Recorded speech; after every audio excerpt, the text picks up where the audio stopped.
নমস্কার, চাঁদের হাটের একটা নতুন ব্লগে তোমাদের সবাইকে স্বাগত। কেমন আছো তোমরা? আশা করি তোমরা সবাই খুব ভালো আছো, আমিও ভালো আছি। আজকে সকাল সকাল চলে এসেছি একটু হসপিটালে এসেছি বলে ভাবছো কি হয়েছে? না, সেরকম কিছু না। রাহুলের চোখে একটা প্রবলেম দেখা দিয়েছে, মানে মাঝে মাঝেই না চোখটা লাল হচ্ছিল, তো সে কারণেই ডক্টর দেখানো হয়েছে।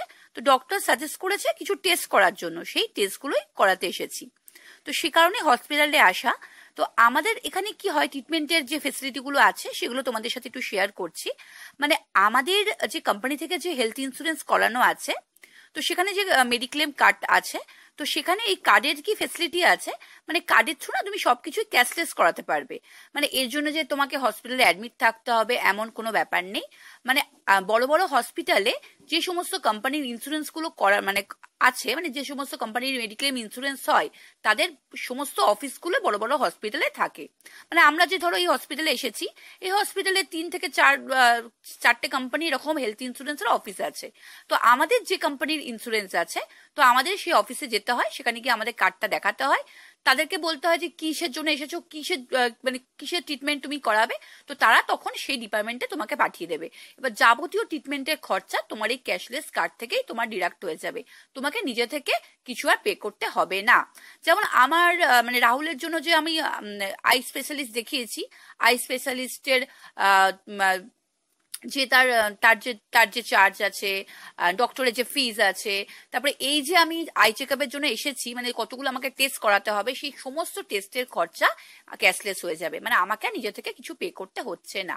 এই ফেসিলিটিগুলো আমি এখানে পাই। তো এটার জন্য আমাকে সকাল সকাল আসতে হয়েছে, শ্রাবস্তিকে স্কুলে দিয়ে চলে এসেছি। আর ওরা বলেছিল, যখন মানে এই টেস্টগুলো করানোর জন্য আমি অ্যাপয়েন্টমেন্ট নিয়েছিলাম, তখনই রাহুলকে বলে দিয়েছিল যে সঙ্গে কাউকে নিয়ে আসবে, কেন চোখে কিছু মেডিসিন দেওয়ার ফলে 1-2 ঘন্টা একটু দেখতে প্রবলেম হতে পারে। তো সে কারণেই আমি রাহুলের সাথে এসেছি। তো রাহুল বলল অসুবিধা হবে না। আমি বললাম না না, তো বাড়িতে তো বসেই থাকবো, তো কি আছে তোমার সাথে যাই। তো সেই জন্য আমি জোর করেই ওর সাথে এসেছি। রান্না কিছু করে আসিনি, বাড়িতে গিয়েই রান্না করব। প্রবাসে থাকলে না সবসময় একটু ভয় লাগে। মানে নিজের দেশে থাকলে কি হয়, মানে ধরো আমি এই ডক্টরকে চিনি, বা অনেকেই চেনে যারা দেখিয়েছে, তো সেই ভরসা করে আমরা সেই ডক্টরকে দেখাই। কিন্তু এখানে তো আমাদের সবটাই নতুন করে চেনা।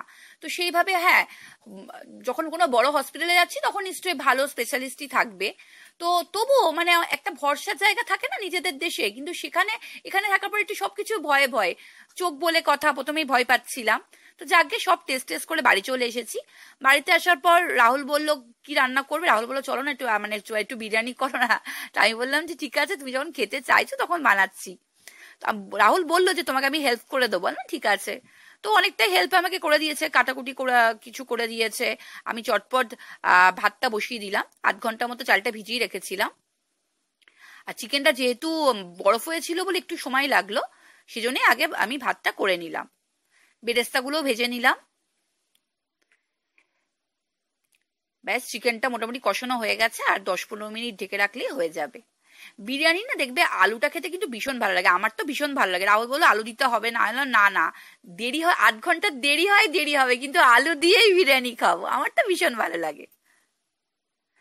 আর শ্রাবস্তী রানী যখন স্কুল থেকে এসে দেখবে যে মা বিরিয়ানি বানিয়েছে, ও তো প্রচন্ড খুশি হয়ে যাবে। মানে এটা তো বলে না, মেঘ না চাইতেই জল। মানে উইকডেজে তো সাধারণত বিরিয়ানি হয় না। তো রাহুল বলল, আসলে আমি চিকেনটা বানাবো এটা সকাল থেকেই জানি, কেন রাহুল আজকে বাজার যেতে পারেনি, তো সেরকম ভেজিটেবলও বাড়িতে ছিল না। সকাল থেকেই জানি যে চিকেনটা বানাবো, কিন্তু বিরিয়ানি বানাবো সেটা জানতাম না। তো রাহুল বললো তোমাকে চিকেন বানাতে গেলে আবার ডাল বানাতে হবে, তো এর থেকে তুমি ভালো না বিরিয়ানি বানাও। ঠিক আছে, কোনো অসুবিধা নেই।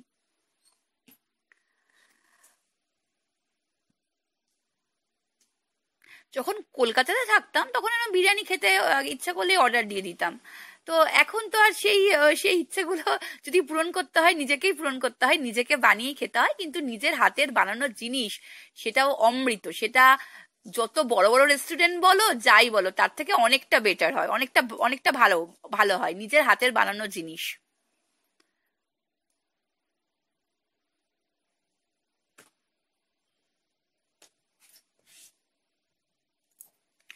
ব্যাস, এবার ঘিটা দিয়ে দিলাম। এবার 8 ঘন্টা মতো দম দিলে ব্যাস বিরিয়ানি রেডি। আমি গোলাপ জলটা দিই না, কেওড়া জল দিয়ে দিলাম। গোলাপ জলের গন্ধটা রাহুল খুব একটা পছন্দ করে না, আর আমার কেশরটাও দেখলাম ফুরিয়ে গেছে, তো সেজন্য দুধটা দিলাম, কেশরটা ফুরিয়ে গেছে।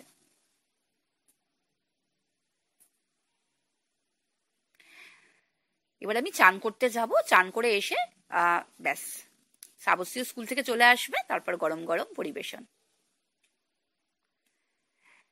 দেখতেই পাচ্ছ বিরিয়ানি রেডি হয়ে গেছে, খেতেও আমরা বসে পড়েছি। শ্রাবস্রানী বলছে, মা আজকে কি কেউ আসবে, তুমি বিরিয়ানি বানালে হঠাৎ করে? বললাম না না, এটা আমাদের তিনজনেরই জন্য, আমরা তিনজনই আজকে গেস্ট।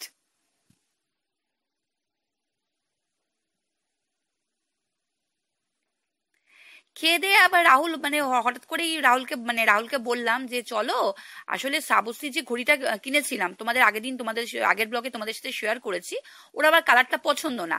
তো আজকেই শেষ দিন, কালকে হলে 7 দিনের বেশি হয়ে যাবে, 7 দিন পরে আর কোনো চেঞ্জ করবে না। তো সে কারণে যতই কষ্ট হোক না কেন আজকে যেতেই হবে।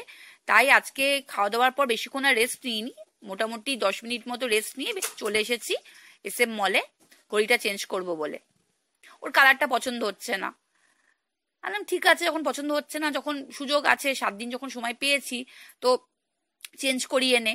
আর আজকেই লাস্ট ডেট বলে আজকেই এলাম, নইলে কালকে এলেও অসুবিধা হতো না। আজকে খুব একটা বেরোনোর ইচ্ছে ছিল না, সকালে বেরিয়েছি, হসপিটালে অনেকটা সময় নষ্ট হয়েছে, তো সে কারণেই আর ইচ্ছে ছিল না। তো আমি বললাম ঠিক আছে, আজকেই যখন লাস্ট ডেট, তাহলে চলো ঘড়িটা চেঞ্জ করে নিয়ে আসি।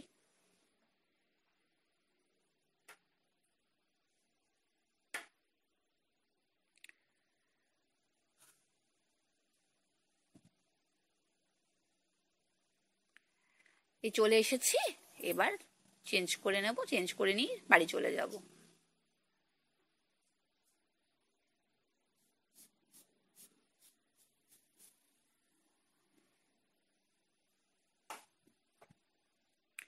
চলে এসেছি, এবার ও কালার চুজ করছে কোন কালারটা নেবে। রাহুল বলছে যে ও যখন নিচ্ছে তুমি একটা ঘড়ি নিয়ে নাও, তো মোটামুটি টাইটানের ঘড়িতে 10% মতো ডিসকাউন্ট আছে, তো সবসময় তো ডিসকাউন্ট থাকে না। তো আমি বললাম আমার ওরকম মডেলের ঘড়ি তো আছে, তো আমি আর এখন নেব না। তো রাহুল অনেকেই জোর করছিল, এই মডেলগুলোতে আবার 20% অফ আছে। তাই বললাম এরম টাইপের আমার ঘড়ি আছে, এগুলো হচ্ছে লেটেস্ট মডেল, বাট আমার এখন ঘড়ির দরকার নেই। রাহুল বলছে আমি দিতে চাইছি, তুমি নিচ্ছ না, পরে আবার বলবে। আলাম না না, আসলে ও কিনেছে, শ্রাবস্তীও কিনেছে, তো আমারটা হয়নি, সে কারণেই ও বলছে তুমিও নাও, তুমিও বাদ যাবে কেন। শ্রাবস্তীর ঘড়িটা এক্সচেঞ্জ করা হয়ে গেছে, এবার চলে এসেছি আইসক্রিম খেতে।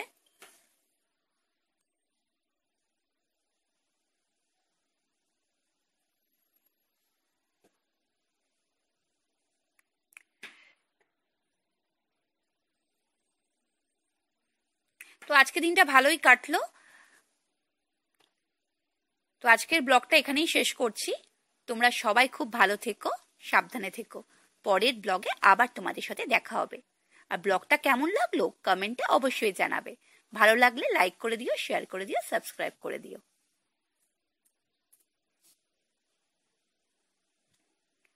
আমার আর গলা ঠিক হবে না, মানে গলা এখনো পর্যন্ত ঠিকভাবে সারেনি, তাও আমি রোজই আইসক্রিম খাই। সবাই ভালো থেকো, টাটা।